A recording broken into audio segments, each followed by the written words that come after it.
found each other's arms, for your love, all you are. I'd start a riot. I'd start a riot. Good morning, everybody. This intro music, as always, provided by Brittany Taylor. She's Barbell Brittany on Instagram, and I am at @RickAlexander_ on Instagram. I'm your host for Lionheart Radio, and you can also find us at Lionheart Radio on Instagram.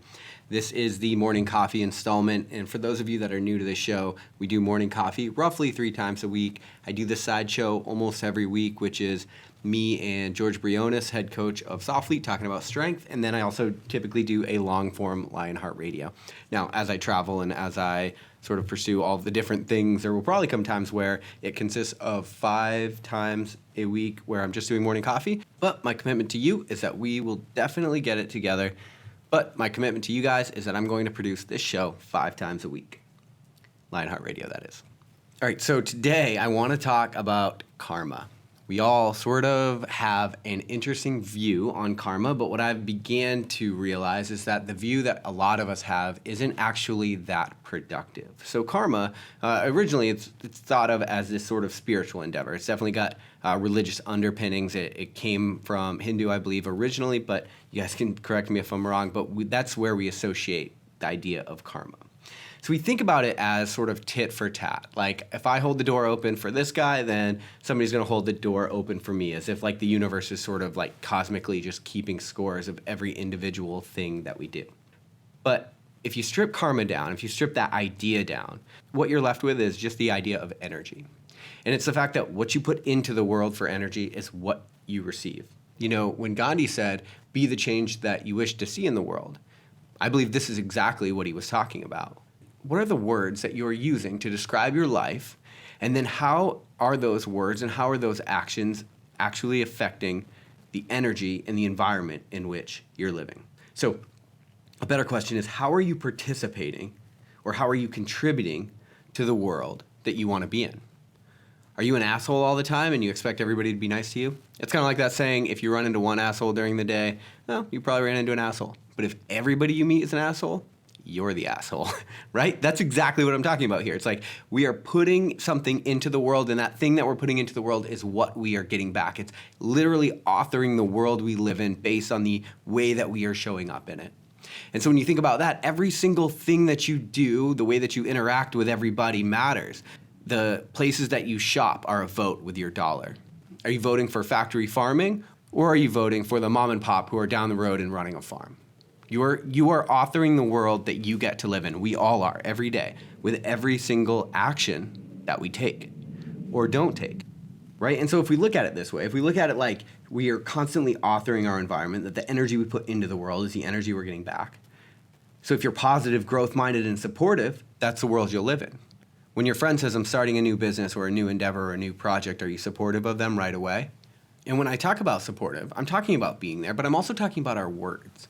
You know, we have this sort of way of thinking that our words don't necessarily always matter. And something that I've run into a lot, it's like whenever I would screw something up, I would be like, "Oh, I'm such an idiot." And it's like, okay, well, yeah, you can dismiss that as not having any real significance. But the fact is that that becomes the narrative for the world that you live in. And here's the deal. You say stuff enough times, you're going to start believing it at a subconscious level.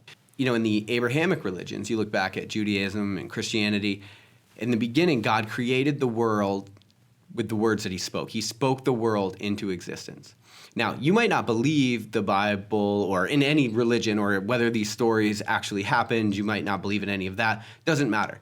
You can't discount the significance of the fact that this set of stories somehow survived thousands of years and has layers of depth that tells us about the human experience, right? And so if we look at it that way, it's like what they're saying is God created the world with the words that he chose. Now, what's interesting is you today are creating the world that you live in with the words that you choose. And you're creating the world that everybody around you gets to live in. And the way that you're doing that is with the energy that you're putting behind your words. And you know, here's the point. Sometimes bad things happen in our lives. And we instantly think, whoa, what did we do to deserve this? What did I do to deserve this, right? And Here's why. It's because we are constantly in this sort of struggle between our heart and our mind. I did an episode earlier called Both of You where I talked about your higher and lower self. Another way to think about that is your heart and your mind, right? Now, your mind is concerned with tit for tat. Your mind is concerned with always trying to make sense of the world based on what you did. And if you don't believe me, do something really fucked up and then get away with it. And then just see how your mind eats you alive. Because your mind has to know that the score was even. That is literally that's how we work. And so sometimes when bad things happen, we instantly think, well, what did I do to deserve this? But the reality is that's not a very productive way to think about karma. A better way to think about it is, what is this bad thing? Because when we talk about quote unquote bad things, the reality is they're actually probably just trying to teach you something. You know, when you step up to a bar to PR a deadlift and you pull it in a meet or something like that, and let's say you get almost to the top and then the bar falls out of your hands, you don't think, well, what did I do to deserve that? I deserve that. No, it's that the reason that thing didn't work out is because it's trying to teach you something. It could be that you have a weak last pull, right? You might have weak glutes. You might have problem with your hips firing. There's so many things that missing the third pull on a deadlift might be able to teach you. And so when bad things happen, you shouldn't think about it in terms of what did I do to deserve this? It's what am I not doing that I need to do better? What is this quote unquote bad thing trying to teach me about the way that I'm showing up in the world? But like I said, our minds are thinking tit for tat. But our hearts are thinking in terms of connection and positivity and growth and love and all of these different things. And so my advice to you would be to leverage those sort of bigger things so that you can author your world in a productive way, so that you can create the world that you actually want to live in. You know, sometimes we want something in the world, but we don't actually go after it because we don't think that it's for us. And I talk about that a lot on this show, but I think my response to you would be, well, would it change things if I gave you the choice? Because the reality is, it's always your choice. And when you look at karma as the ability to author the world that you live in with the energy that you're putting into it, then you get to choose what that world looks like. Now, it might not be easy. You might have to let parts of you die. That's super unfortunate and super uncomfortable. You might have to let your ego die. You might have to develop yourself into becoming a new person, and that might be extremely uncomfortable. Your personality might have to lose certain traits. You might have to stop telling yourself you're an idiot every time you lose your keys. You might have to be more supportive of your friends when they go to do shit that looks crazy to you. But the reality is that the way this life ends up is your choice because you get to author it with the energy that you put into the world. And that is a productive way to think about karma. And I'll talk to you tomorrow on Morning Coffee.